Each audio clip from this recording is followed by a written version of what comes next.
Hey, what it do, Sports World, and welcome to the Real Untouchable podcast with me, Ray Diggs. I got a great segment for you all. I want to give you all my post game report on the Colorado Buffaloes versus the Colorado State Rams. As you all know, the number 18 Colorado Buffaloes defeat the Colorado State Rams 43-35 in overtime.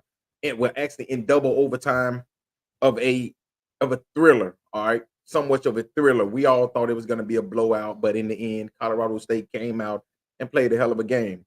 I feel, maybe it's just me, that Colorado State should have won this game. And the reason why I say that is because you overcame all of this, and you was right there in the game the whole time.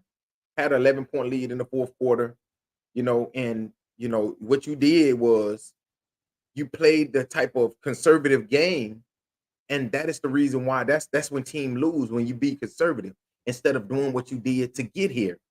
To beat a team at their hometown, to beat a top 25 team at their hometown, you have to be conservative. You have to basically be, well, not conservative. You have to be the type of team that's willing to go all out to win this game.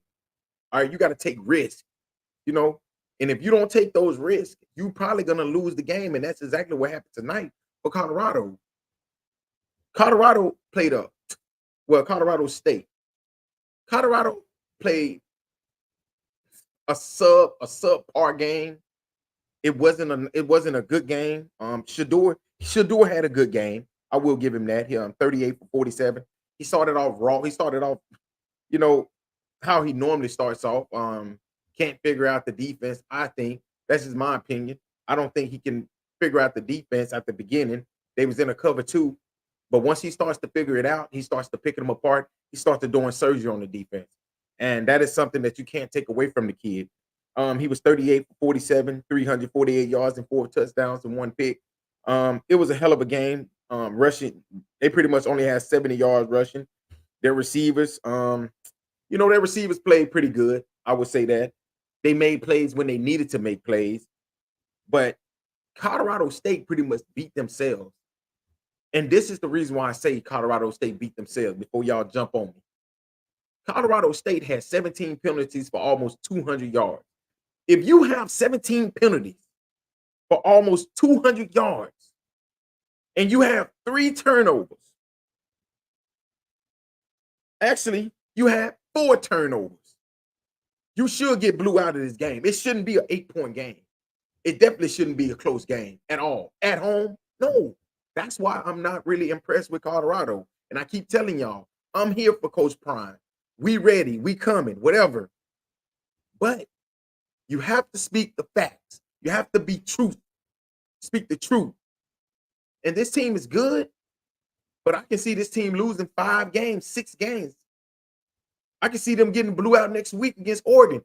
And I can see them getting blew out the next week against USC. First of all, this team don't have a good defense. This team defense is just not good at all. This is a terrible defense. Their offense is very explosive. I will say that. I'm gonna give that to them. They got a very explosive offense that's gonna get points. But when it comes down to their defense, Colorado State ran the same plays every play, which was crossing routes from east side. And they got it all night. I will say this. Colorado State made some very, very costly mistakes. One being a fumble in the third quarter. If y'all remember, in the third quarter, they had a fumble. They was getting ready to put it in. If they would have scored then, they would have went up by 14 points. They fumbled it. Colorado didn't do nothing with it, but that was the momentum changer. Also, I've been going back and forth with people about the Travis Hunter injury. Was it a dirty play? It could have been. It could have been dirty. Could he have, let up? Yes, he could have let up. But in a heated rivalry game, right? When y'all been going back and forth all week, because I'm gonna tell y'all how Colorado treated Colorado State. Colorado treated Colorado State just like TCU in the media was treating Colorado when they played against TCU. That's exactly how they was treating them. Treating them like they was nobody. Treating them like they shouldn't have been on the field with them. So guess what? I understand why Colorado State felt the way they felt. Travis Hunter, he was talking a lot during the week. Shedeur Sanders talking a lot during the week. And it ain't nothing wrong with talking. If you can come out here and bag it up, he'll talk. But it comes with the territory. You got to think about it. These players, these teams, they're going to be coming after them. And they not hurt. They don't want to hurt you and send you to the hospital, but they definitely want to send you a message. I was reading a status from Ryan Clark. He was talking to somebody on Twitter, X, whatever y'all want to call it. And he said it. He was like, listen, I used to do this right here for a living. I used to want to send a message to people for a living. Was I wrong? Yes.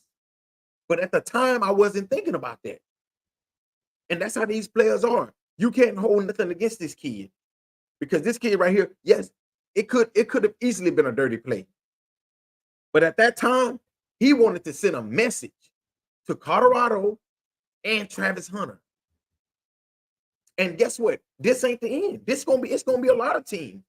Because you can't just sit back and think you're gonna disrespect every team and there's not gonna be a reaction. It's gonna be a reaction. If you disrespect teams, it's gonna be a reaction. You see what I'm saying? You go out there and you disrespect Georgia, they gonna come with a reaction on game day. They gonna come ready to play. Stephen A. Smith, he was like, oh, it's gonna be 80. They're gonna beat them by 80. They're gonna beat them by 80. Hey, come on, man. It's still a football team. It's a rivalry game. It's still a good football. It's still a pretty good football team. I knew that they weren't gonna beat them by 80. I said maybe by 20. I said maybe the spread 23. But you got to Shedeur Sanders, Travis Hunter, y'all got to respect these teams. Because at the end of the day, the coach said what he said. It is what it is. Hey, but at the end of the day, you're going to have to respect us. Because if you don't respect us, we're going to make you respect us. And that's right there what they sent out to Travis Hunter. That's the message that they were trying to send to Travis Hunter. And I'm just being honest with you. I'm going to say what nobody else don't want to say. They were sending a message to Travis Hunter to let him know, like, listen, either you're going to respect us or we're going to send you out of here on a stretcher. Because Travis Hunter was doing a lot of talking in pregame. He was like, hey, you a no name. Nobody knows you. Be humble. It's okay to be humble. Hey, guess what? Caleb Williams is a fucking all-world superstar quarterback. But I never see him acting the way Shedeur Sanders act. And I'm okay with what Shedeur Sanders do. If you can bag it up, do it. But just remember, when you lose, hey, everybody's going to be on your neck. Everybody will be on your neck when you lose. That's just the way college football works. That's the way sports works. LeBron James, when he lose, people be on his back. So just remember, when you're doing all this talking, all this, when the day to come that you lose, oh, they're going to be on your back. They're going to want that same energy. They're going to want the same talk that you're doing right now. You know what I'm saying? That y'all 3-0. They want to give him the Heisman right now after 3 games. Caleb Williams didn't win the Heisman last year until like week 10, week 11. He had the last game, really. That's when he won Heisman last year. I think, if I'm not mistaken, it would be in the game against Utah. That's when he won Heisman. They want to give Shedeur Sanders the Heisman after 2 weeks, 3 weeks. And I was arguing with somebody the other day. I like Shedeur. He's maybe the 3rd or 4th best quarterback in college football. But one quarterback I know for a fact that I'm taking over him, and that's Caleb Williams. I'm taking Caleb Williams over everybody. Drake May, he's another quarterback that I'm taking somebody over, that I'm taking over everybody else. Especially if I'm an NFL draft, a scout. But you gotta make sure you tone it down and respect these teams. That's all I'm saying. But Colorado, they offense, amazing, all world. I'm talking about explosive. They can put up 30, 40 every game. But they're going to have to outscore everybody. Next week, they're going to have to outscore Oregon. Oregon is not Colorado State. They just not. They just not Colorado State. Oregon, they can score 60. They scored 80 early this year. So we know they can score 60. So the plays that Colorado State quarterback was making, the The mistakes that he was making, Bo Nix ain't going to make those mistakes. Bo Nix is going to make you pay. Bo Nix can throw. Bo Nix can run. Oregon, they run a very fast offense. So it's going to be a hell of a game next week. I can't wait to watch it. I can't watch the game Notre Dame against Ohio State. That's going to be one of my picks for this week. Make sure y'all tune in. But this right here, I like Colorado, but they need to tone it down just a little bit. And I'm just saying tone it down because you can really put that bullseye on your back. And what's going to happen is what happens tonight. What happened to Travis Hunter? Was it a dirty play? It could have been easy. Like I said, you got your own opinion. If you said it's dirty, it's dirty. If you said it's not, it's not. Okay. Me, it's borderline. Was it a little bit late? Yes, it was. But I can understand him trying to send a message after watching all the things that Travis Hunter said before the game. You got to be humble. You got to humble yourself a little bit because these teams don't care because you Travis Hunter. These teams don't care because you Shedeur Sanders. They don't care. You see the way they hit Shedeur Sanders after he threw the ball? Had slob on the side of his mouth. These teams don't care because you Shedeur Sanders. Hell, they want to lay out Caleb Williams, and he's the Heisman Trophy winner. You know, so you got to make sure that you stay humble and show respect to these teams because Colorado got to understand they was one of those teams that was not respected at all. You see what I'm saying? They wasn't respected at all going up against the teams like TCU. Now y'all have earned y'all respect, and we're gonna give it to y'all. But you don't have to bash every team in your way to the top. It's okay to be humble and still go out there and beat the brakes off of teams. You know what I'm saying? Like Georgia beating teams, and you don't ever hear nobody talking about Georgia. They riding a 20-game winning streak right now, and I ain't even heard the media even say nothing about Georgia. Just honestly. And today's game was a good game.